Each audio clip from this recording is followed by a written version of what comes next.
오늘은 약간은 다른 본문으로 우리 한번 가보려고 합니다. 어떤 본문이냐면 나라를 새롭게 만들려고 하는 데 꼭 필요한 정책이 뭘까?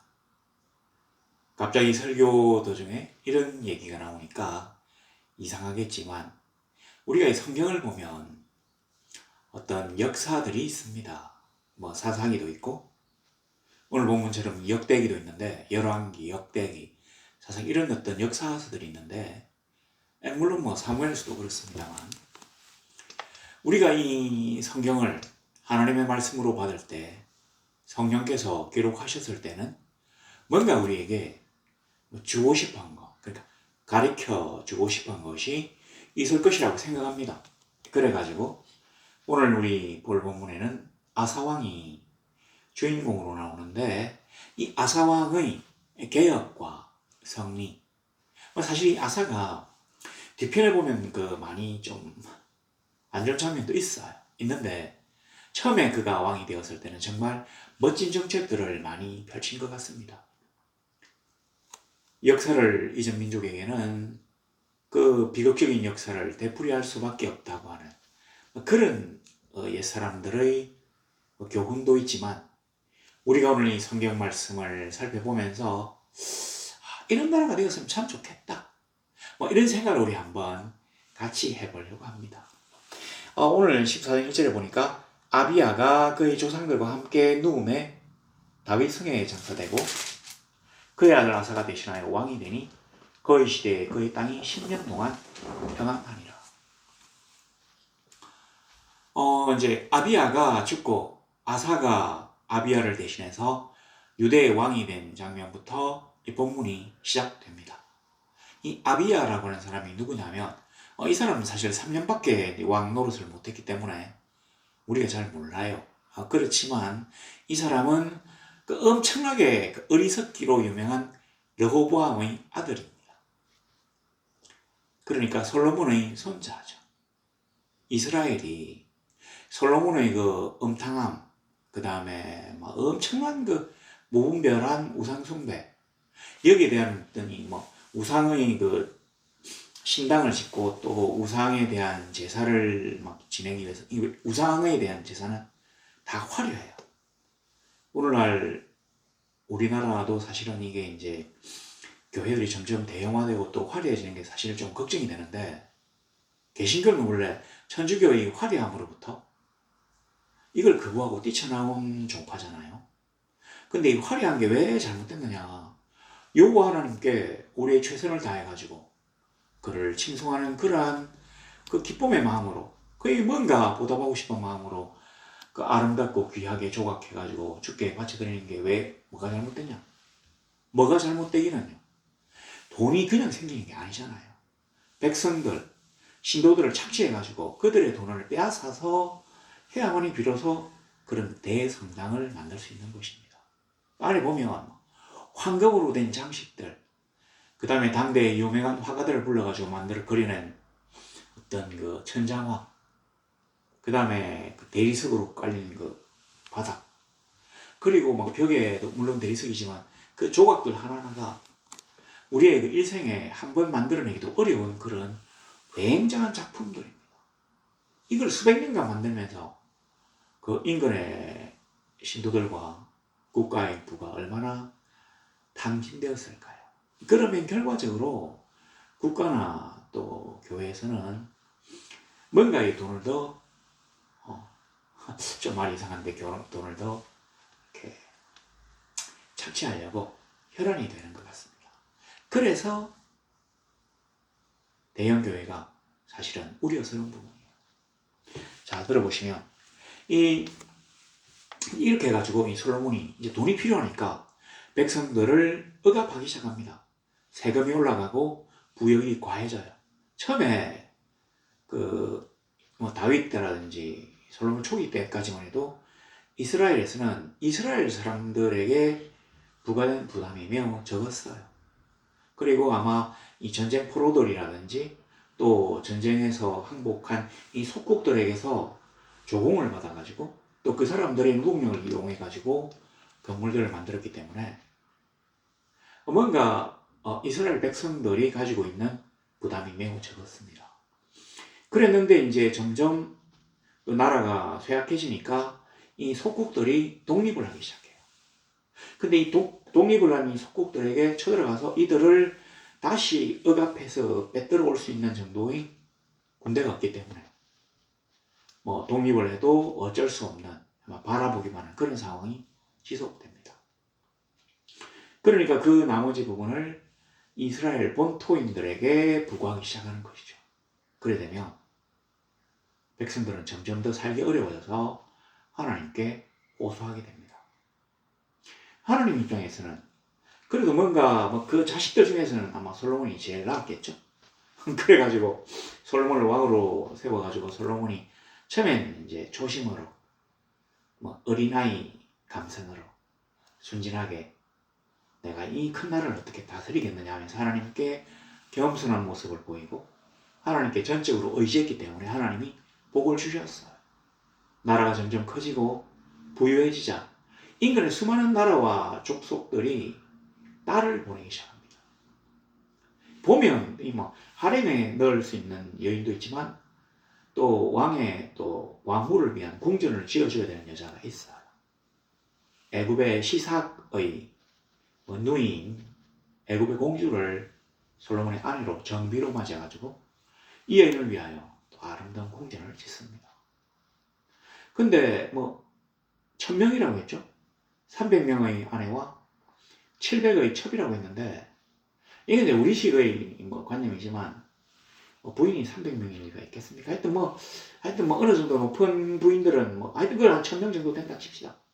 근데 이 300명의 부인이 있다면 300명의 비와 비빈 후, 비, 빈 이런 식으로 쭉 내려가는데 그 밑에 보면 우리 있잖아요. 수기 소용도 있고 그 다음에 장희빈 할 때 빈이잖아요. 그 위에는 왕비, 그 위에는 후 이런 식으로 쭉 내려가는데 이런 여인들을 위해서 뭔가 궁전을 짓고 또 대부분은 이제 첩인 하렘에서 다 같이 살겠지만 또 이 하렘에 또 700명의 아름다운 여인들을 위해서 제공되어지는 식물들, 그 다음에 물품들, 그리고 이들을 수용하는 내시들과 궁녀들 이렇게 해가지고 돈이 많이 들죠. 거기다가 또 1년에 한 번씩 그 우상의 축일인지 기념일인지 이때 막 이렇게 또 제사를 지내면 또 이 덜떨어진 솔로몬이 다 따라가가지고 다 참관하고 이렇게 해요. 그러니까 돈이 얼마나 들겠습니까?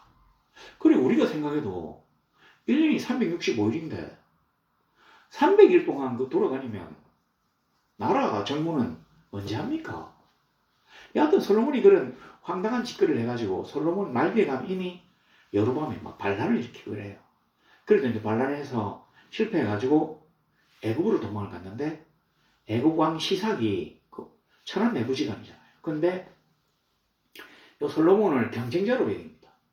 너무 돈을 많이 벌고 이렇게 잘 나가니까 질투가 생겨가지고 저걸 어떻게 한번 확 해야 되겠다는 생각을 하고 있었는데 솔로몬이 죽고 아들 대 바로 이렇게 로보암 대 로보암이 왕도 되지 못하고 여로보암이 이집트에서 다시 이스라엘로 돌아가가지고 왕이 되니까 이제 그 시삭의 상대는 솔로몬이 아니라 솔로몬의 아들 조카가 되었어요.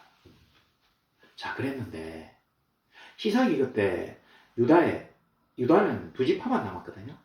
10개의 지파는 이스라엘이라고 하는 나라를 그대로 차지했고 여로보암이 왕이 되었고 독립하고 남은 찌꺼기 자녀 지파가 이제 유다 지파와 베냐민 지파인데 베냐민은 우리들이 생각할 때는 그 사울 왕을 대신해서 베냐민 지파의 사울 왕을 대신해서 왕자를 빼앗긴 듯한 이런 원한이 있을 것 같은데 왜 남쪽 유다에 잔류했느냐고 하면 이 땅이 유다 지파의 영향을 강하게 받는 지역이에요. 그러니까 이 접경 지역에 이제 유다 지파가 있고 여기 그 베냐민 지파의 땅이 있는데 이 베냐민 지파의 땅이 작아요.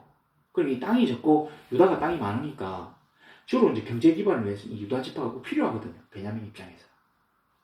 그리고 이 유다 지파 때문에 북쪽과도 교류를 할 수 없어요. 그러니까 아마 남쪽이 된 것 같습니다. 하나님은 이렇게 이제 유다 지파와 그 주변을 약간 이렇게 해서 주셨어요. 시므온 지파는 그 유다 지파 안에 아마 사는 것 같아요. 도대체 뭐 어떤 개념인지도 이해가 안 되는데, 여하튼 뭐 그러니까 이제 그 사람들은 아마 지파 자체가 좀 없어지지 않았을까. 순전히 제 생각입니다. 여하튼 그래서 나라가 나뉘어졌어요. 그리고 여기가 이제 5목, 여기가 한 몫이니까 6분의 1로 줄었잖아요, 나라가. 그러니까 애굽의 시삭이 르호보암에게 쳐들어와요. 왜냐하면 이 르호보암의 유다가 예루살렘 성전을 갖다가 소유하고 있거든요. 그리고 이제까지의 그 솔로몬이 벌어들였던 엄청난 보물들이 그 성전과 예루살렘 왕궁에 있을 거 아닙니까? 이 생각을 하고는 이 시삭이 쳐들어왔어요.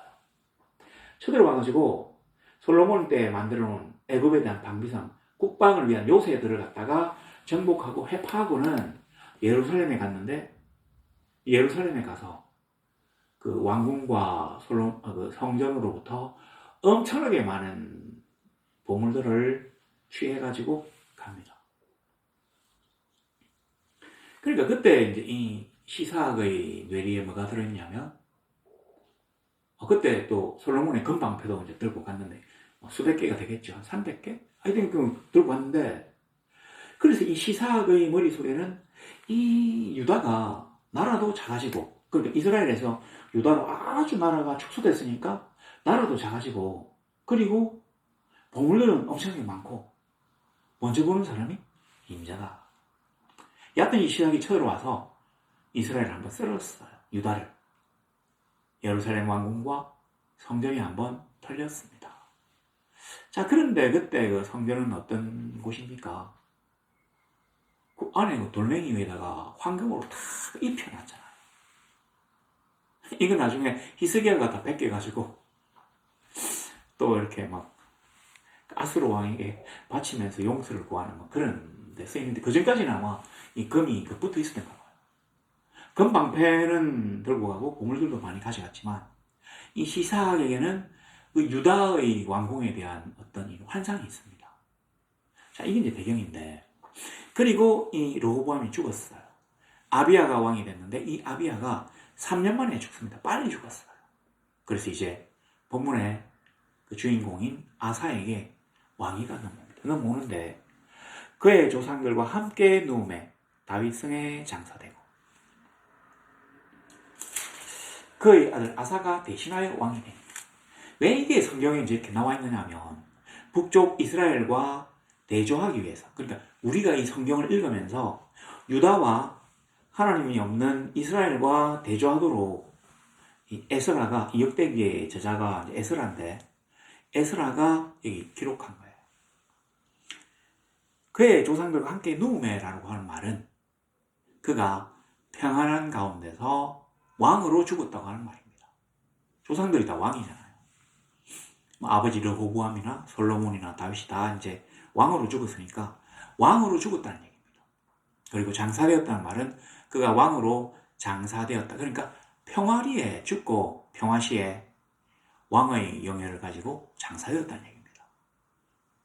실제로 하나님이 솔로몬에게 실망하셔가지고 이스라엘을 새롭게 만들어 보라고 10지파를 취해가지고 주셨던, 그래서 이스라엘이라고 하는 왕국의 왕이 되었던 여로보암은 왕이 되자마자 그 단과 베델에 금송아지를 세우고 여호와 하나님에 대한 숭배를 금지하고 우상을 장려하고 하는 뭐 이런 그 아주 하나님이 보실 때 싫어하는 정책을 펼쳤기 때문에 그가 여로보암을 쳐서 여로보암이 죽고, 여로보암이 죽고 난 다음에 그의 아들, 저 이름도 모르겠습니다. 이 아들이 왕이 된 지 반년 만에 이 바하사라고 하는 이스라엘의 이제 왕이, 3대 왕이 바하사인데, 이 바하사가 그 군대 장군으로 있다가 반란을 일으켜가지고 그 여로보암의 아들을 죽여요. 그리고는 왕이 됩니다. 그러니까 여로보암의 아들은 조상들과 함께 눕지를 못하잖아요. 왕이 아니니까. 그리고 왕의 묘실에 장사되지도 않습니다. 왕이 아니니까. 그리고 그가 평화리의 왕위가 계승된 게 아니라 바하사라고 하는 장군의 반란 때문에 죽었기 때문에 반란으로 이제 왕위가 계승되는 거죠. 그거하고 요 하나님이 보호하시는 나라가 어떻게 다른지를 보여주고 싶어가지고 이제 이렇게 적은 겁니다. 서론이 너무 길었네요. 자, 그리고 난 다음에 아사가 대신하여 왕이 되었는데 그 땅에 10년 동안 평화가 있었답니다. 10년 동안 평화가. 그 10년 동안의 평화가 주어졌어요. 근데 이제 이 2절에 보니까 아사가 그의 하나님 여호와 보시기에 선과 정의를 행하여. 우리가 생각할 때 이 선과 정의가 뭐냐? 뭐 요즘처럼 재판을 올바로 한다든지 뭐 뇌물을 받지 않고 정당한 어떤 일을 한다든지 또 여러 사람들의 이익을 위해서 뭐 공정한 어떤 정책을 편다든지 하는 뭐 그런 게 아니라 여기에 선과 정의는 우리하고 전혀 다른 내용, 우리가 기대하는 것과 전혀 다른 내용이에요.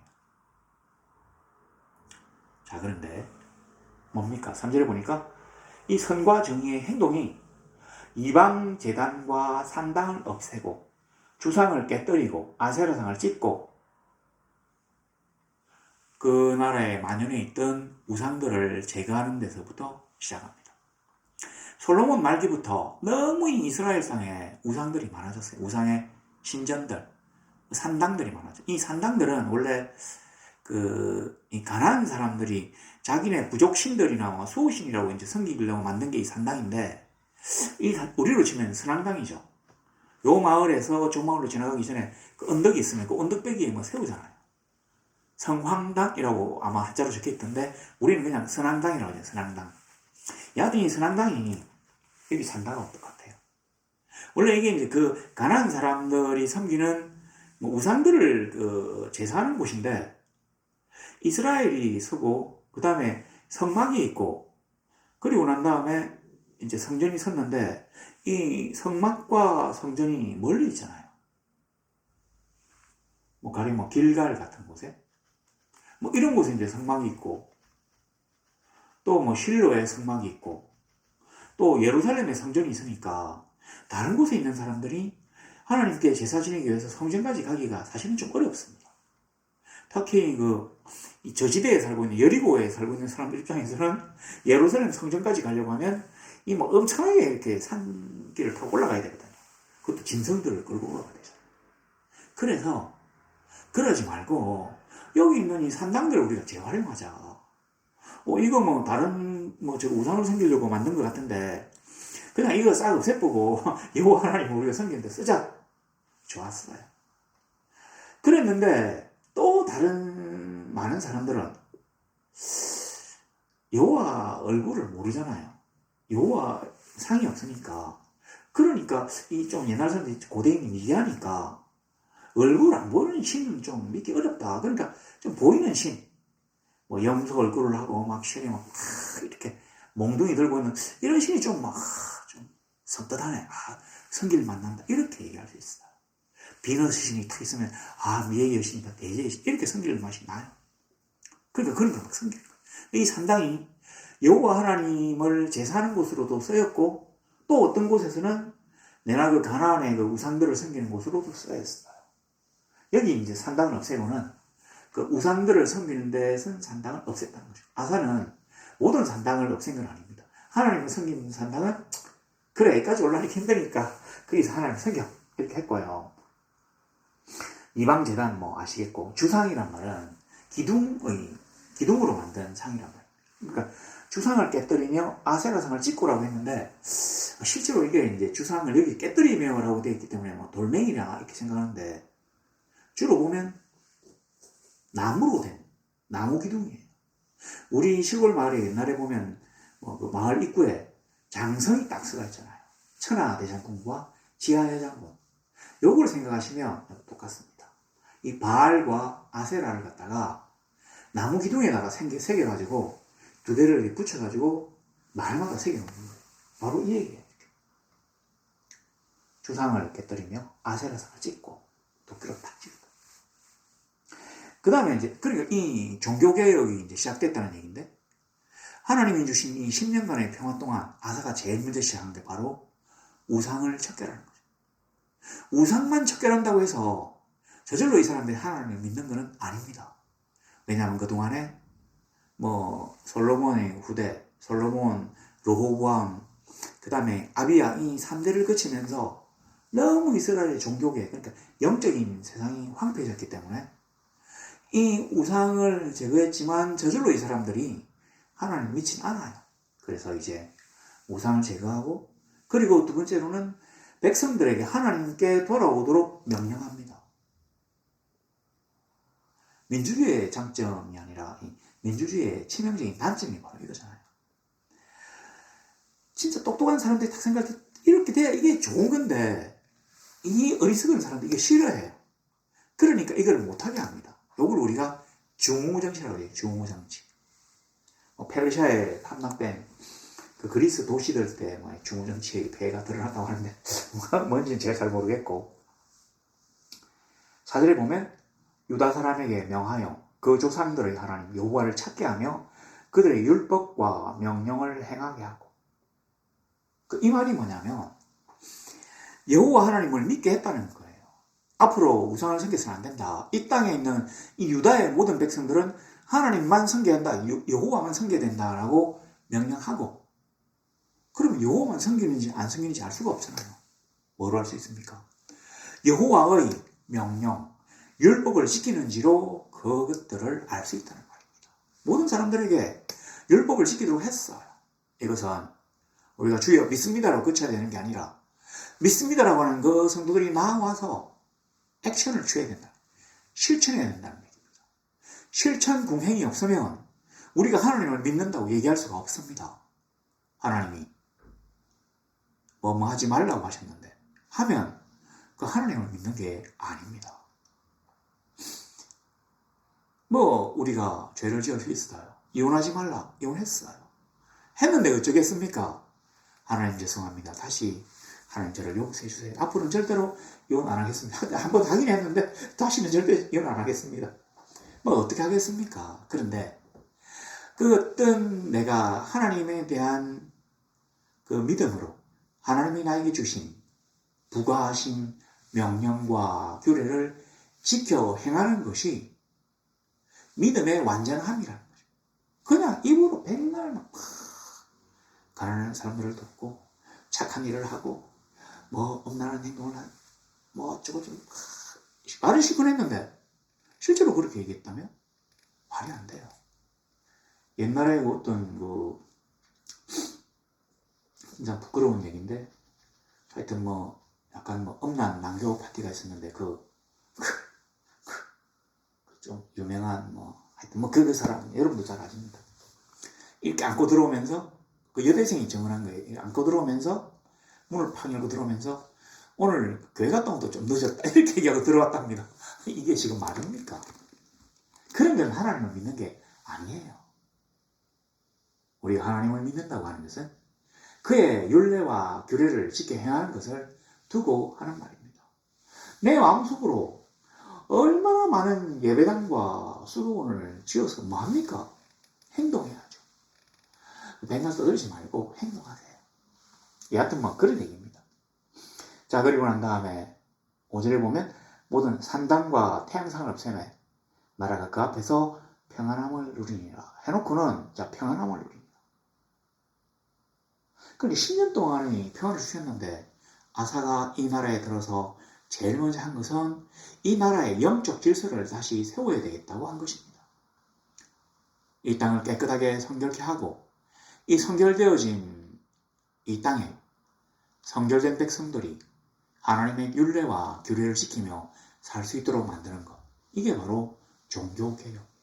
근데 이 종교개혁이 종교개혁으로 끝나는 게 아니라 이 유다를 다시금 강한 나라, 사람이 살기 좋은 나라, 선진국으로 주변 사회가 모두 다 떨 수 있는 그런 나라로 만드는 첫걸음이었습니다.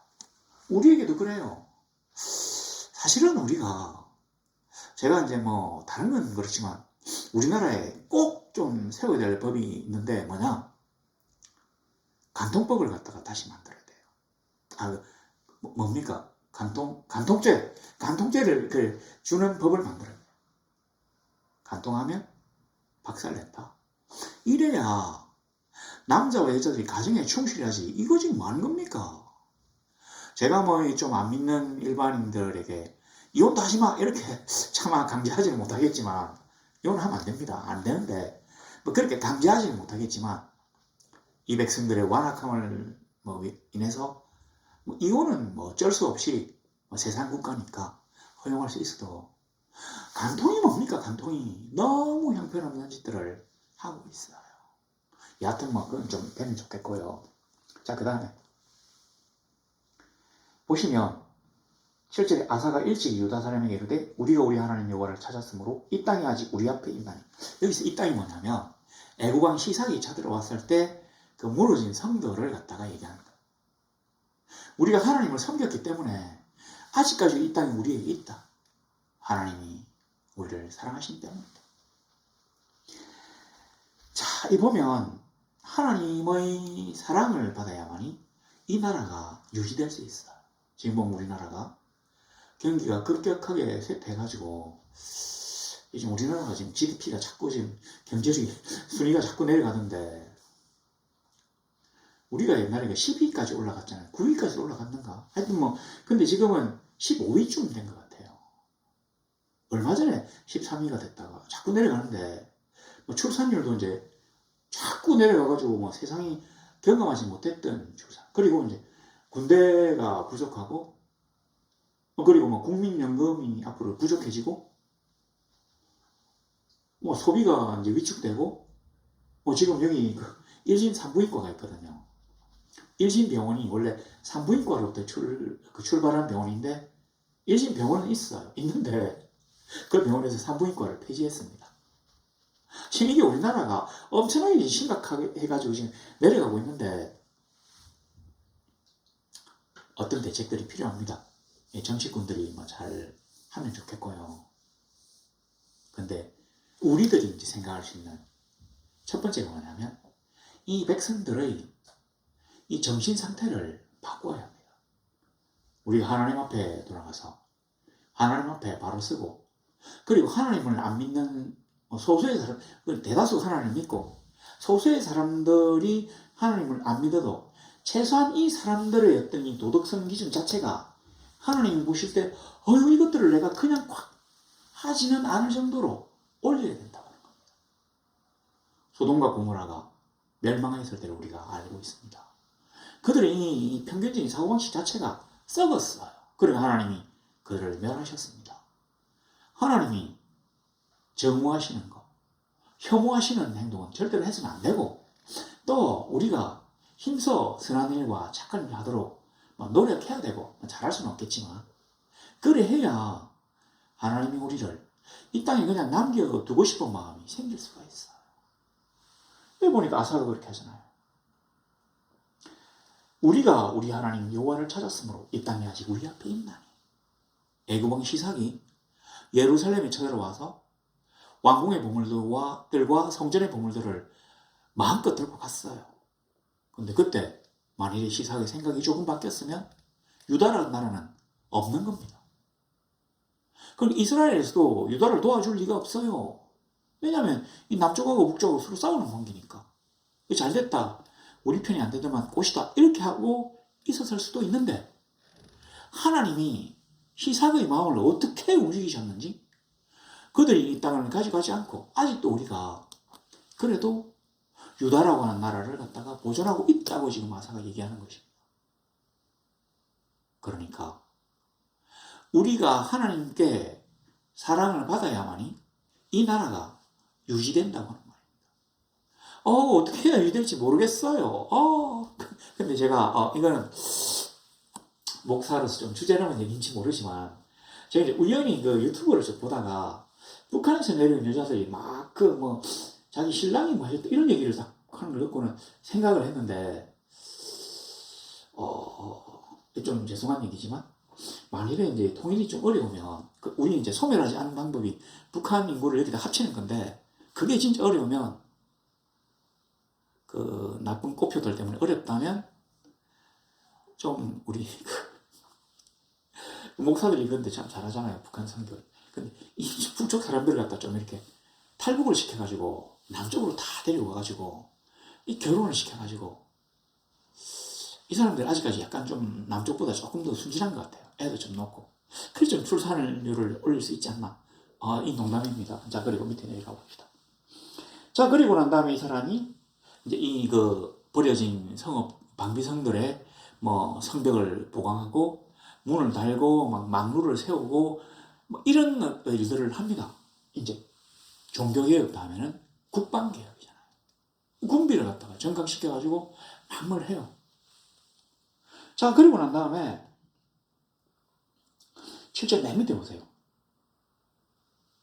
이에 그들이 성읍을 형통하게 건축하였더라. 근데 이게 이제 번역이 약간 잘못된 건데 원문에는 성읍을 건축하고 나니까 이에 그들이 모든 게 형통하였더라고 하는 말입니다. 그러니까 백성들이 우상을 제거하고 하나님께로 돌아오고 그 다음에 국방을 튼튼히 하자 하나님이 그들에게 평안을 주셨답니다. 그리고 나아가 그들이 형통하게 되었다는 겁니다. 우리 하나님은 자기를 의지하고 자기에게 나와서 자기의 백성으로 사는 자들에게 기뻐하셔서 세상의 모든 것들을 움직여서라도 우리를 보존하시며 우리에게 평안과 형통함을 허락하실 것입니다.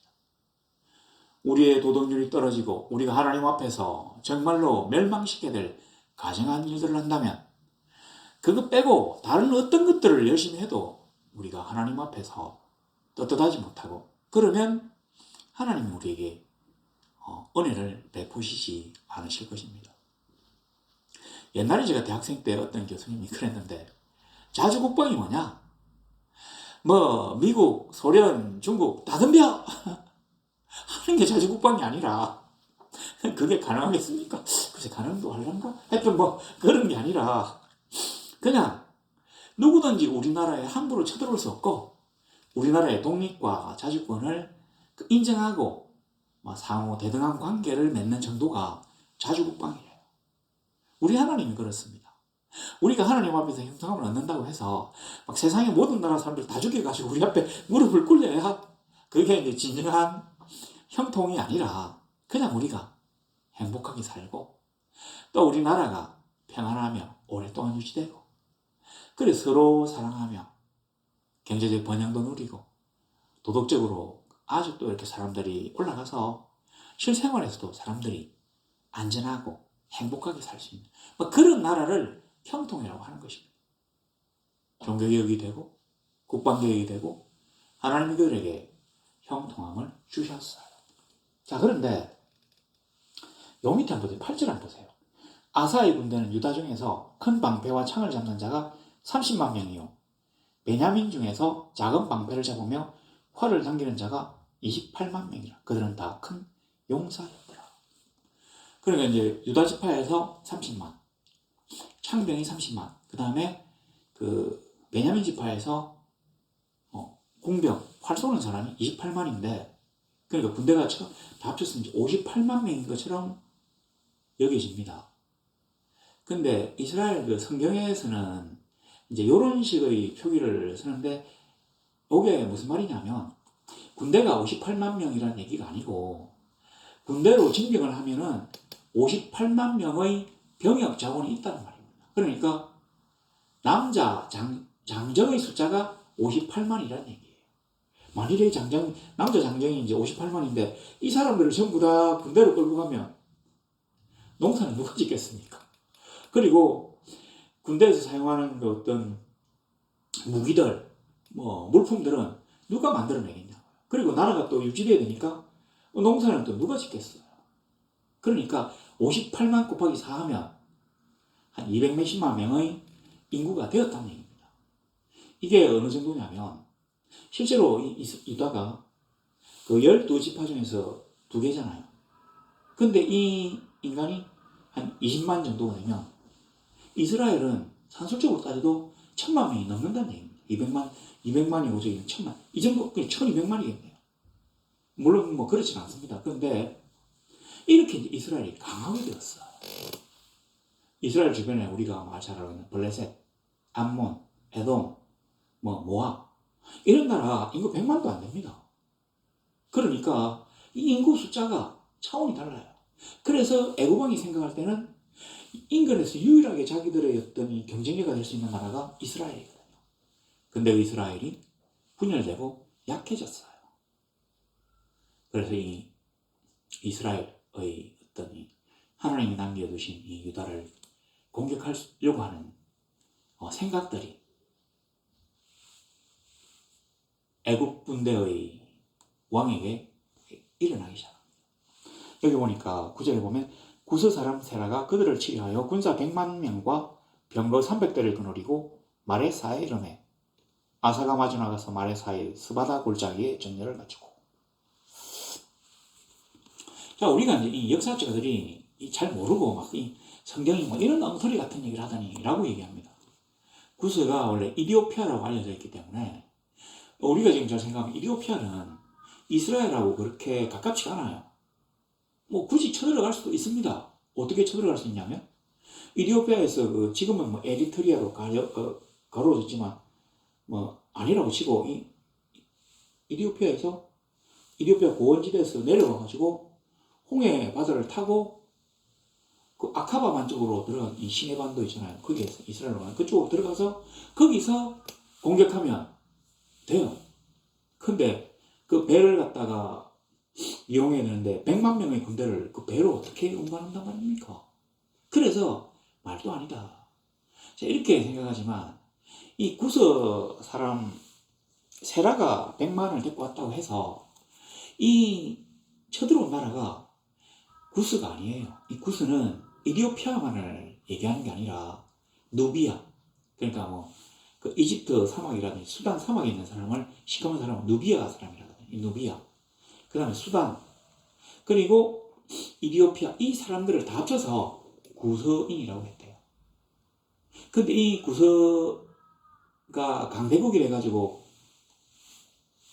이스라엘에 쳐들어온 게 아니라 이 구스가 그때 당시에는 애국의 그 영향력 하에 있었답니다. 그랬는데 이 세라는 그 시삭의 아들인 오소로쿤 1세의 휘하 장군이에요.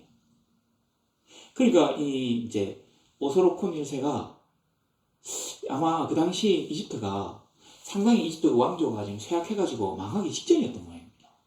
그래가지고 본토인이 별로 없어요. 자, 한번 생각해 보세요.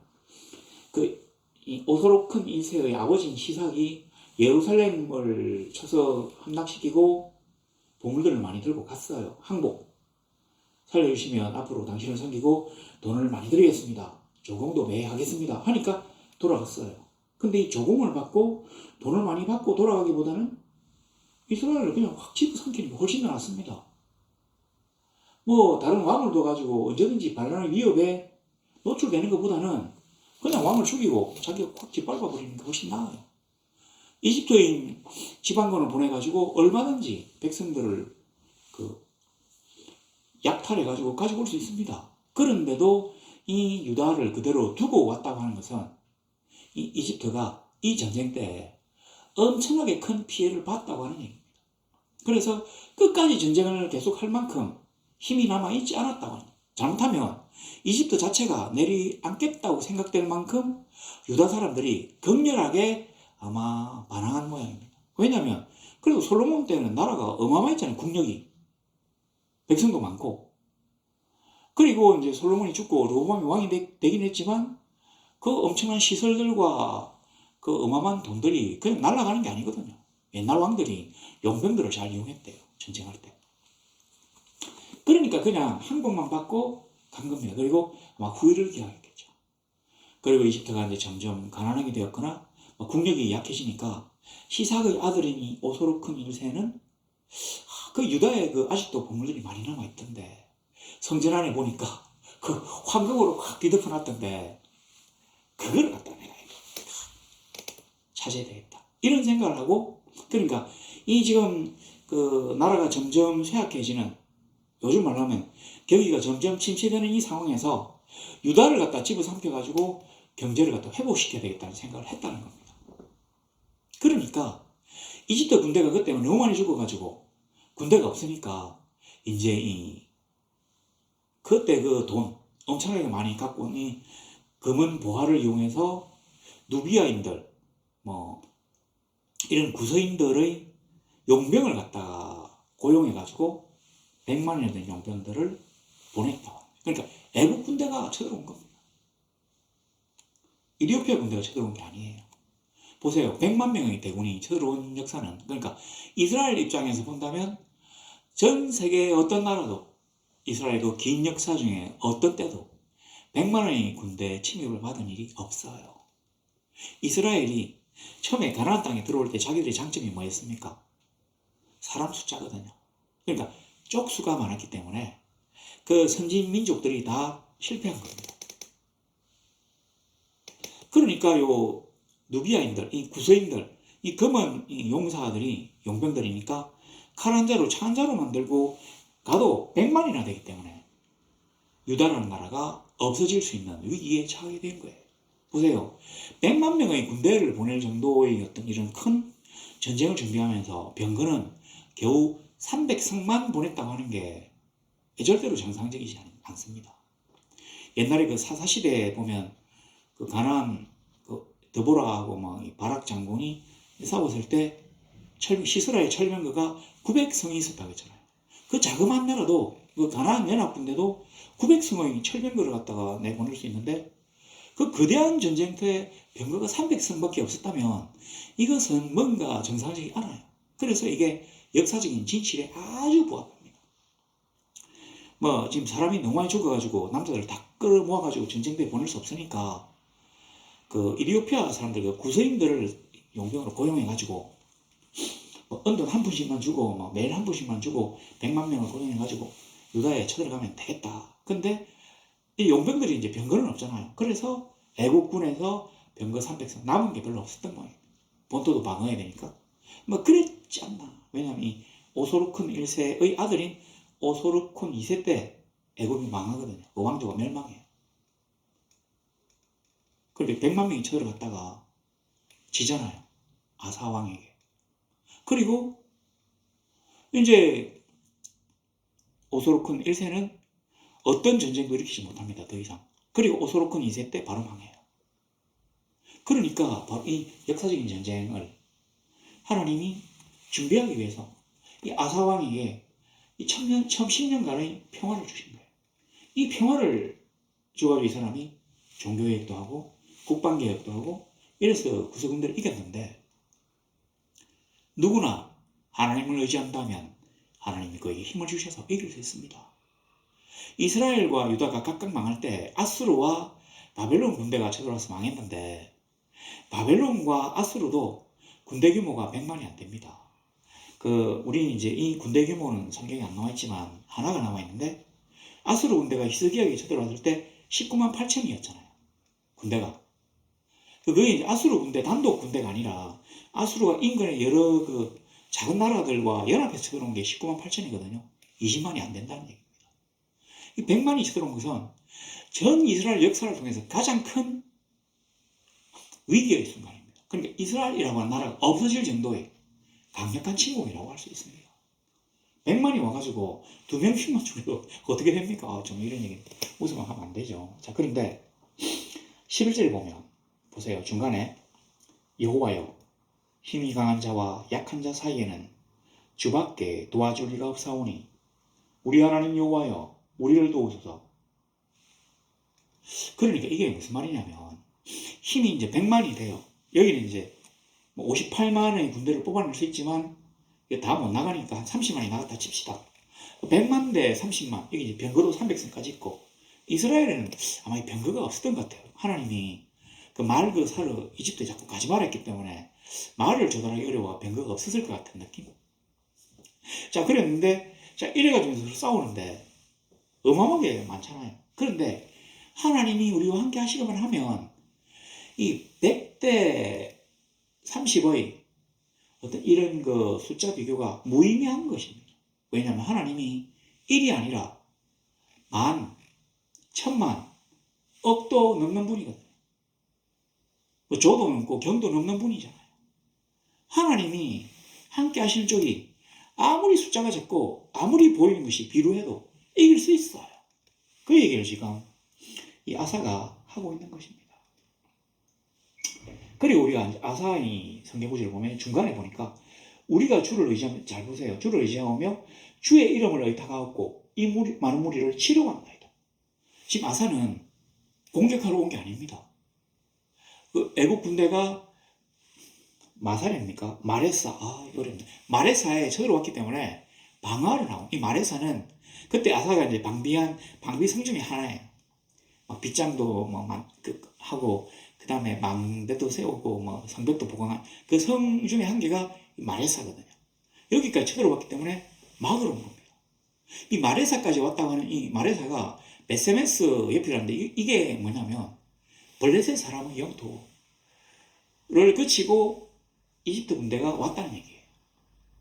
그러니까 아마 옛날에 그 임진왜란처럼 내가 유다를 치러 왔기 때문에 블레셋 너가 길을 열어다오 이래서 열어줬는지, 아니면 블레셋 군대가 저항하다가 패망했는지는 모르겠습니다. 마레사까지 와가지고 분명히 공격을 받고 지금 방어하는 입장인데,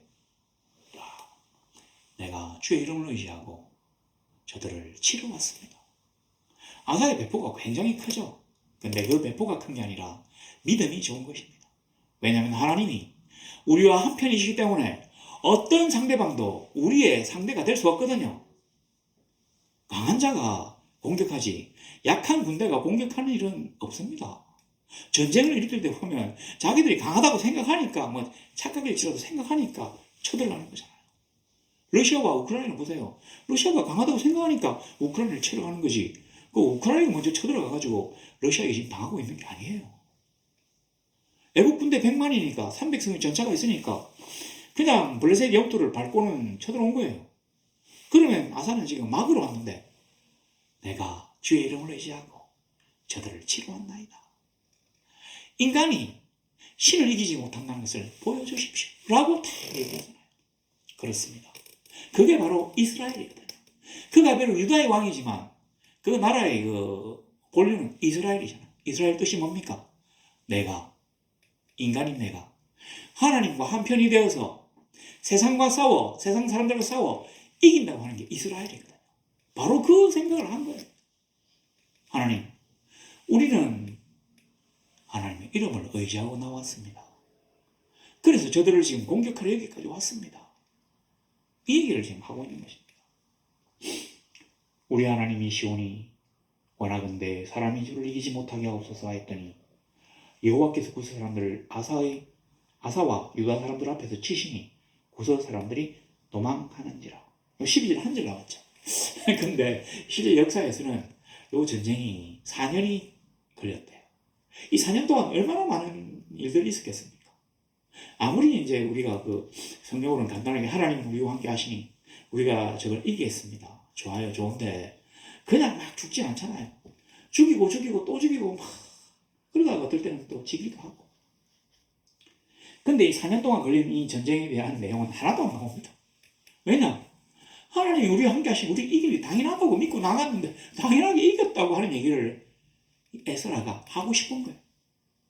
우리가 하나님과 함께 하기만 한다면 우리의 눈에 보이는 현실이 아무리 비참하다 해도, 우리가 지금 아무리 비루하게 보인다고 해도 하나님이 우리와 함께 하심으로 우리가 천하의 그 누구도 이길 수 있다고 하는 얘기를 이 성경을 읽는 자들에게 얘기하고 싶은 것입니다.